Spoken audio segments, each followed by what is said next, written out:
Connaître la pratique des grandes démocraties voisines en matière de morale, en matière d'éthique ou de transparence des élus. Voici l'exemple suédois.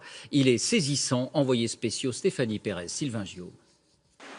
En Suède, en matière de transparence, les hommes politiques sont obligés de marcher au pas. Un scandale comme l'affaire Fillon, inimaginable. D'ailleurs, ça fait bien rire les Suédois.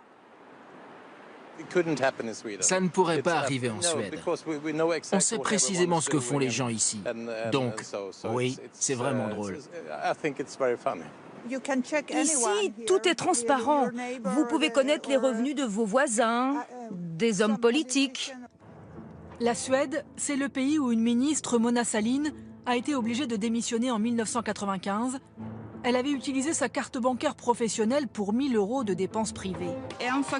J'ai acheté des couches-culottes, du Toblerone et un paquet de cigarettes. Ici, on ne plaisante pas avec l'argent public. Alors, au Parlement de Stockholm, l'affaire Fillon provoque la stupéfaction de ce député de gauche, Stig Henriksson, 40 ans de carrière politique. Son assistante, il la partage avec 2 autres élus, et ce n'est pas lui qui l'a choisi. Je ne m'occupe pas du recrutement. C'est un responsable de mon parti qui gère en fonction de nos besoins. Et elle est payée par le Parlement. D'ailleurs, il ne connaît pas son salaire. Et quand on lui demande s'il pourrait théoriquement engager sa femme, vous riez parce que ça vous paraît impossible, mais en France, ça l'est pas. Oui, ça c'est vraiment fou. Parce que en Suède, si on a besoin de recruter quelqu'un, eh bien on passe une annonce, comme dans n'importe quelle entreprise. Ce n'est pas interdit de recruter un proche, mais ça ne se fait pas.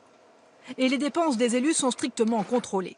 Dans ce formulaire, Stig Henriksson doit justifier chaque centime engagé, frais d'hôtel, repas, essence. Et contrairement à ses homologues français, pas d'enveloppe à utiliser librement pour ses frais de représentation. Il pioche dans ses 6 000 € de salaire mensuel. La transparence est inscrite dans la Constitution suédoise. À notre poste, on doit faire preuve d'une grande rigueur morale. Mais le système est encore plus efficace si on sait qu'on risque de se faire attraper. Et en Suède, on sait qu'on peut se faire attraper, c'est très bien. Et le contrôle, ce sont les citoyens qui peuvent l'exercer. Les Suédois, s'ils le veulent, peuvent venir consulter les dépenses de leurs élus. Ça se passe ici, au cœur du quartier des ministères, et un bureau spécial a été créé pour cela. Nous avons fait l'essai. À notre demande, ce fonctionnaire nous apporte les factures d'un membre du gouvernement. Donc ce sont les factures du ministre du Logement. Oui, l'ancien ministre du Logement, Mehmet Kaplan. 2 notes de restaurant, c'est ça? Oui, 1590 couronnes chacune.